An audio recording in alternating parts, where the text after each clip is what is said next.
Yorana et bienvenue dans ce nouvel épisode de Atanouan, un consacré aux fruits. Vous avez des surplus de fruits? Pas de panique et place aux fruits transformés. La transformation des fruits en purée vous permettra d'utiliser tous vos fruits en pleine saison de production, de les conserver sous forme réfrigérée ou non pour en profiter toute l'année. Vous bénéficierez ainsi à la maison d'une base de fruits dont la saveur et les propriétés nutritionnelles sont quasiment identiques à celles des fruits frais. Aujourd'hui, le fruit de saison mis à l'honneur est la mangue.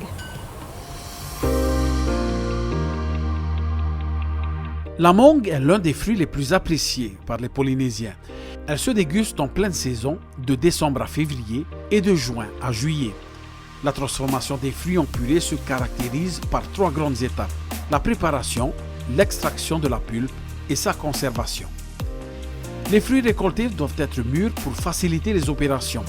Au préalable des étapes de transformation, les bocaux en verre doivent être stérilisés dans une casserole remplie d'eau bouillante à 100 degrés pendant 15 minutes et séchés à l'air libre.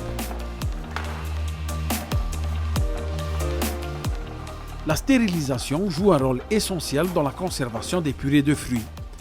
Dans un premier temps, les mangues sont lavées et désinfectées dans une marmite d'eau additionnée de javel pendant 15 minutes, une cuillère à café de javel dans 10 litres d'eau. Puis elles sont rincées abondamment avec de l'eau froide pour éliminer les restes de javel. Ensuite, les fruits sont plongés dans de l'eau bouillante à 100 degrés pendant 8 minutes pour ramollir et éliminer les enzymes responsables de l'altération de la couleur, de la texture et de la saveur des mangues.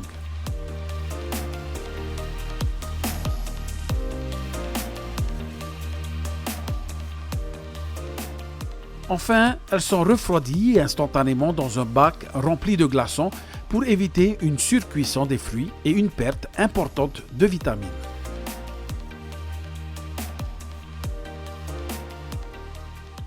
Dans un second temps, les mangues sont épluchées et découpées à l'aide d'un couteau, puis elles sont réduites en purée à l'aide d'un mixeur plongeant.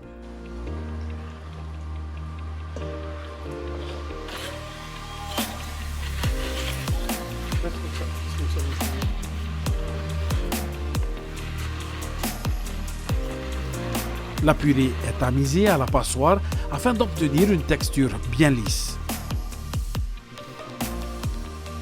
Enfin, elle est cuite dans une casserole à 70 degrés pendant 8 minutes.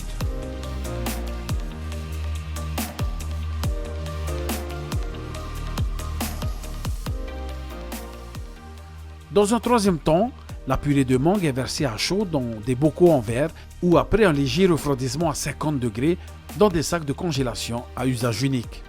Pour plus de sécurité, les bocaux en verre sont remplis à ras-bord, fermés et retournés jusqu'à complet refroidissement. Puis le produit est réfrigéré ou congelé.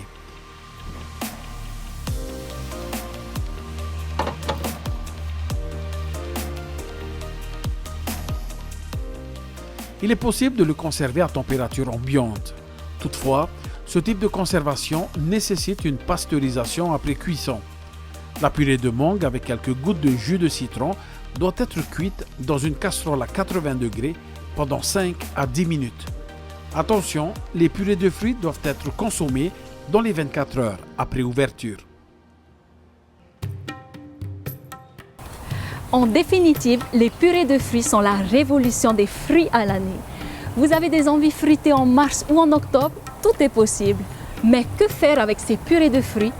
Il faut savoir que leur utilisation est diverse et variée. Elles sont idéales pour réaliser des mousses, des glaces, des sorbets, des macarons, des confitures, des pâtes de fruits ou encore des cocktails et des smoothies. Place à la créativité et Tam Amaitei